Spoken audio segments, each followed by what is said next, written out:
welcome to History Hit. So today I'm talking to historian Rebecca Rideal all about the plague, the most famous disease in our history.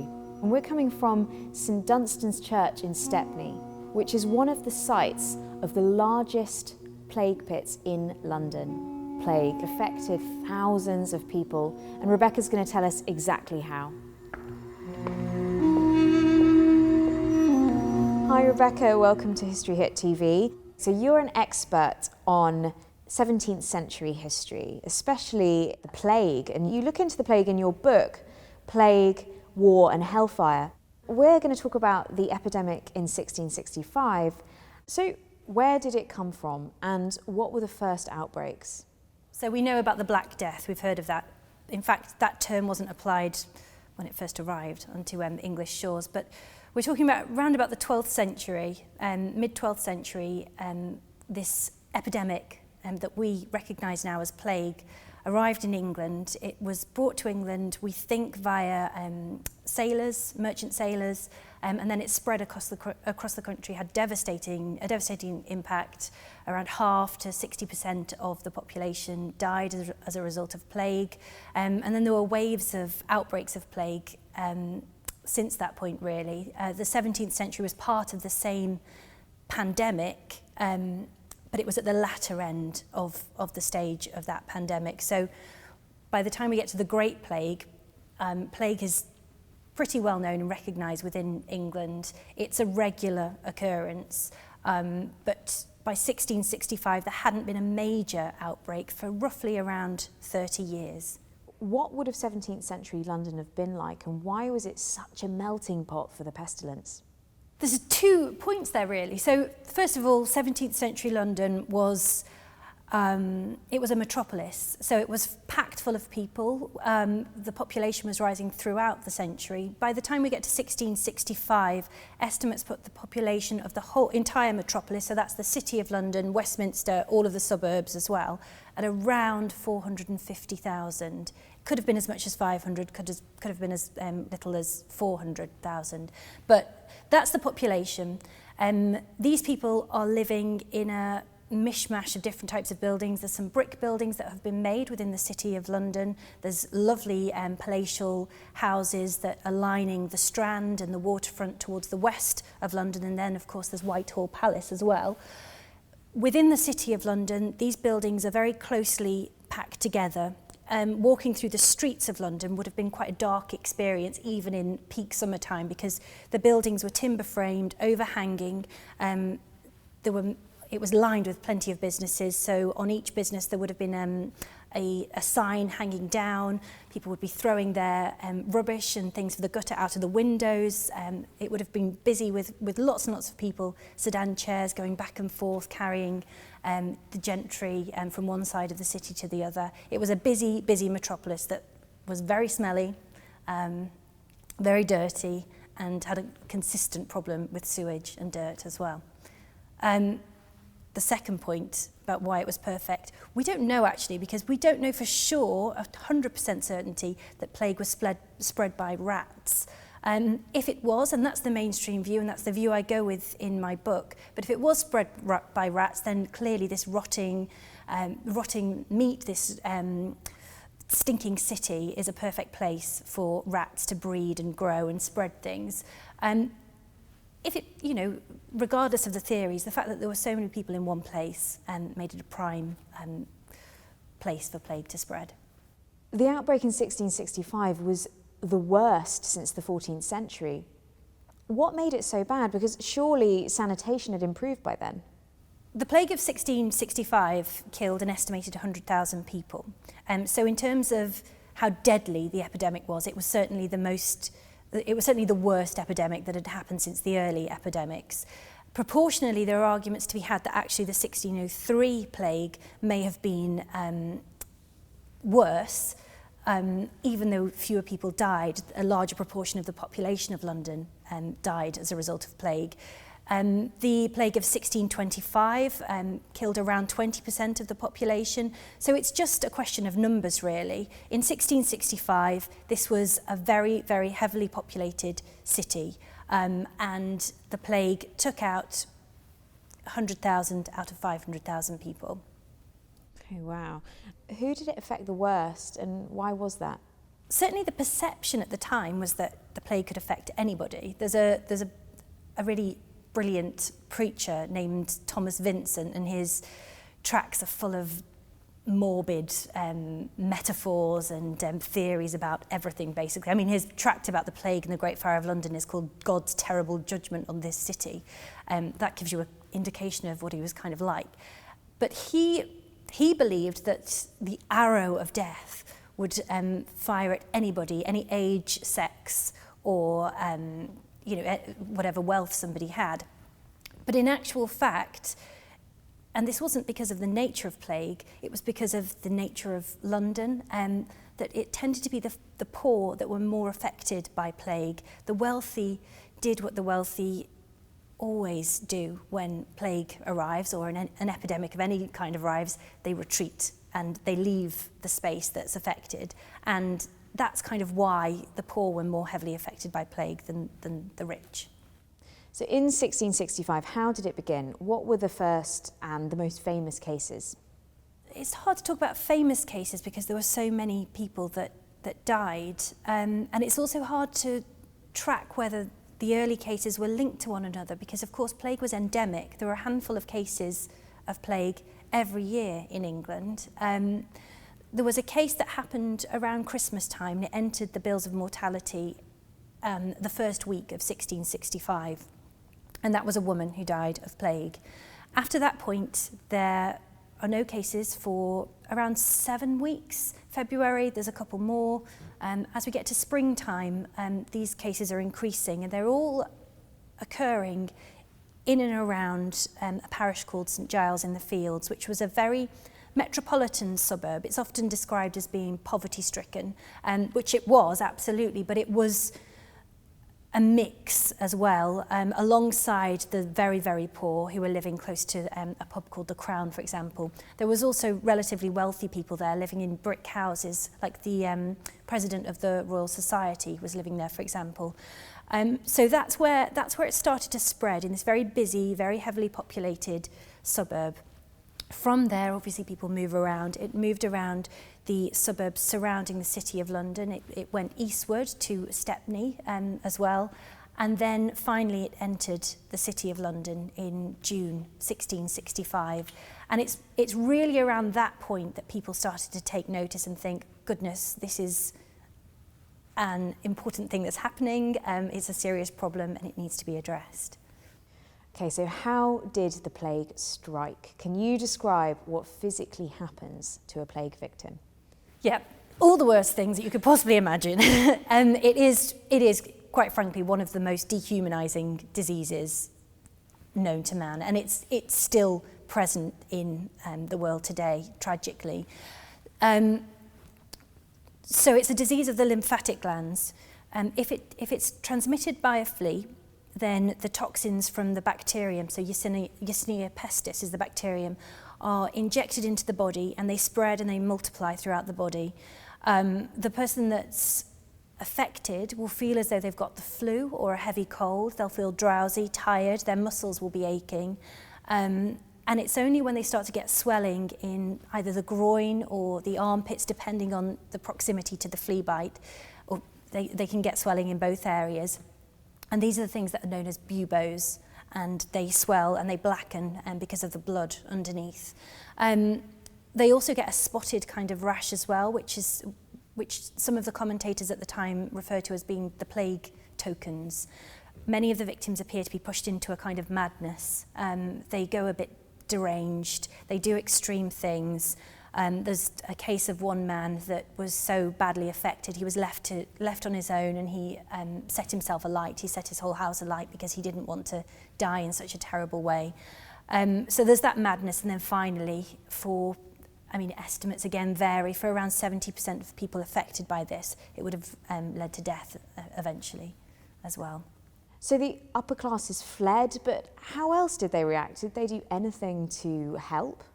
Well, talking about classes is an interesting thing in the 17th century anyway, because the class system that we recognise today, upper, middle, lower classes, it doesn't quite apply to the 17th century. There was I mean, we can talk about the nobility, then the gentry, and then maybe the yeomen, and merchants would be probably on that same level. And then there are the legitimate lower classes, people that do labour, work that's labour intensive, and also people that can't find work at all. So the gentry and the nobility, they fled the city. They were looking after their own safety, the king included. He left, and I don't think we can blame Charles for doing that. He certainly was worried about the criticism, Charles II that is, worried about the criticism that might be levelled at him, but actually he's the king of the realm. What's he going to do, stay there and contract plague? No, he needs to distance himself. The rest of the nobility went to their country estates and homes. They took many of the physicians with them from the City of London, who went probably out of fear in some part, also out of greed. They wanted to be paid by these wealthy benefactors. So that was the reaction. There was a statistician named John Grant, actually, and he made the comment that during times of plague, it was the wealthy that kept their eyes on the bills of mortality, because if the numbers went up to a certain level, then they'd class it as being an epidemic and they'd be worried about, their own health.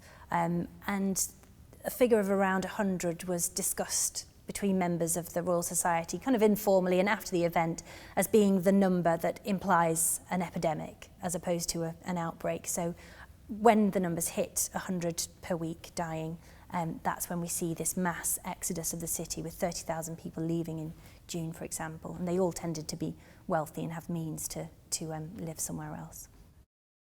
Okay, so it was all right for the upper classes, but what about the poor? How did they respond? Well, obviously, because they were lower down the social scale, we don't have as much written evidence, like first-hand testimony anyway from these people, and many of them would have been illiterate. We do have anecdotes that we find in other people's reports. There's a really awful account, actually, of a couple that had attempted to flee London, and they'd gone along one of the main artery roads out of the city. They'd found themselves in close to a farmhouse. They'd tried to make a shelter there. Nobody from around that area wanted them close because they knew that they'd fled London. Their bodies were found a couple of days later. The husband was in a pit, in a small burial pit, and the wife was positioned as though she was trying to pull out the dirt for herself, potentially, I don't know, but they were found like that. So I mean, that's an extreme and tragic case. Those that were left in the city, some took advantage of the situation. I mean, there were preachers, as I say, like Thomas Vincent. I mean, I wouldn't describe him as being poor, but he was a nonconformist minister. So with the absence of all of the legitimate priests, he moved into a parish and was able to preach to people. Others took on the role, well, I mean, we might discuss this later, some of the roles that were associated with caring for the sick during this time. So others took on those roles, and that gave them a bit of power. But without a doubt, it was a tragic situation for most people, and especially if they were quarantined, it was almost like a death sentence, or at least it felt like that to many people. So you find small accounts of people trying to escape their homes, knocking down the signs outside their homes, others of people passing babies out of the windows of quarantine houses to their friends so that the babies can escape and then they themselves die. There's another account of a girl that escapes the quarantine that she was in. She finds that she's got a growth on her arm. She's really worried that it's a bubo and that she's going to die of plague. She goes to a physician. He checks her over and discovers that it's just a wart and she's fine, but then she disappears from history, so we don't know what happened to her in the end. There's a range of stories. Okay, so what was the process? How was the epidemic dealt with? Were there priests, doctors, undertakers? We know the phrase, bring out your dead. Is it true that people literally had to bring the dead out from their homes? Yeah, they did. It might not have been the families, it might have been other people, but yes, we do know that was said around the streets of London. There's an account from the Venetian ambassador in Paris, had a contact in London, and this London contact wrote to him and very specifically said that people were saying, bring out your dead, and these carts were going up and down the streets, and as soon as they were filled with bodies, they'd take them then to a burial pit or for burial in a local churchyard. So that was absolutely happening. The other measures that people had put in place were tried and tested methods that they'd been using throughout the 17th century, and that was to have a watchman stationed outside a house.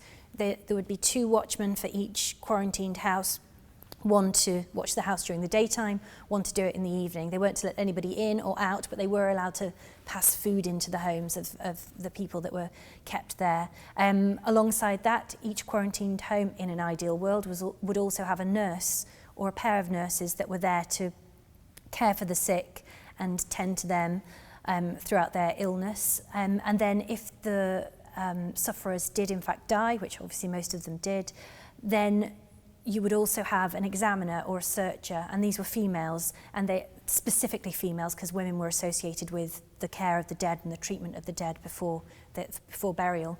And these women were there to check and ascertain cause of death. There was lots of criticism levelled at these women because they were claimed to have been susceptible to bribery, but they were also, some of them were formidable characters within local communities that had been attached to, they had the role of searcher even when there wasn't an outbreak, that they had been there for a while. So that was the kind of mechanism that was in place. And then, of course, you had the people that dug the pits. You had the clerks inside each parish church that would be monitoring the number of dead. You had the clerks that would also accumulate the number of dead and then feed it into the people that put together the bills of mortality, which would then be printed and distributed around the city and further afield so people could monitor the scale of the disaster as well. So do you think that we can even begin to imagine the social and environmental impact the plague had on people within the 17th century or even earlier? And as a historian, what are your main sources on this? I don't think we can understand or imagine, but I do think that people that have been involved in recent epidemics and crises like the Ebola crisis might be able to have a flavour of what it may have been like. I mean, the scale is entirely different. 100,000 people died in a year in one city in 1665, and then the mortality rate was a lot lower with Ebola. That said, the general sadness that comes with having to quarantine loved ones and having to keep a distance from those that you actually want to help and tend to, having to cover yourself up, being afraid of certain areas, I think that some people will have experienced that. I mean, even now, there's an outbreak of plague in Madagascar, tragically, because plague is treatable, but there is an outbreak in Madagascar as we speak. The other question, historical sources. Well, this is a really rich period for historical sources, and especially for first-hand testimony. So obviously, we've got Samuel Pepys. We've also got John Evelyn. And also, there's testimony from a schoolboy called William Taswell that I have used in my research a lot. Dr. Nathaniel Hodges, who stayed in the city throughout, he created a really wonderful account of his time there, even documenting the room that the specific room in his house that he used to treat patients, the things that he was eating, nutmeg, for example, he had, which weirdly is a natural flea repellent, and he didn't catch plague. So those types of testimony are great. The bills of mortality are, I couldn't have done my research without that. They're wonderful. But then there's letters as well. So there's things from a Lady Isham, for example. She writes a letter to her nephew who's visiting the city and tells him to keep specific herbs around him because she knows that will prevent plague. So there's lots and lots of source material out there. And what happened to the dead? Where were they buried? This was obviously a very religious society, so there were certain rites and passages that needed to happen when somebody died. When a person was buried, people attended the funeral. But that was not allowed during plague time, and that really affected people because it felt like a second death. They weren't allowed to have the rites of passage that they would normally have. People were buried at night time because it was thought to be safer. They started off burying them normally in churchyards, their local parish churchyards. As the numbers increased, bury people on top of one another, and they had to increase the amount of earth in their churchyards. After a time, it became obvious that the churchyards didn't have enough space for everybody that was dying, so a decision was made to use land outside of the city. So spaces like the new churchyard, which wasn't new in 1665 actually, it had existed for at least 100 years before, but the new churchyard was a space of consecrated land that was used to bury the plague dead as well. So people were taken from their parishes to new churchyard and other sites too. Someone had to be blamed. Who was blamed for the plague? Did they blame evil spirits, or did they put it down to the wrath of God? Yeah, of course, you're spot on. It's the 17th century, someone is going to be blamed. It seems a lot of people blame themselves. They thought that this was God's judgment, that they'd been sinning and they brought it on themselves. And my aim of writing the book was to link the Great Fire and the war that was going on at the time with the Great Plague, because these three things were seen as three parts of the same thing. It was all judgment from God for sins that people had been committing. Thomas Vincent was devastated after the plague because he thought people hadn't learnt the lesson of plague and they were going back to normality too quickly. So he was particularly keen on the blaming the population at large. And how did the plague die out? Was this the last great epidemic? That's a really good question. We don't know. There's obviously in school you're taught that the plague died out because of the Great Fire of London. No, that's not true, because for a start the Great Fire of London affected the City of London. The Great Plague largely affected the suburbs outside the City of London. So we don't know. There are many theories of whether the population built up a natural immunity to plague. Changes in shipping routes and trade routes may have made a difference. The evolution of the bacteria, evolution of rats. There are many, many theories out there. People having better diets, for example, that's another one. I couldn't say because I just don't know. And anybody that says that they know, if they're not a scientist, I wouldn't believe them. Thank you so much, Rebecca. Thanks for coming on History Hit TV. And we can still buy your book, Plague, War and Hellfire, and it's available in all good bookshops and online as well. And we can also follow you on Twitter. Rebecca Rideal. And I'm sure that we will be seeing you on History Hit again very soon. Thank you so much. Thanks.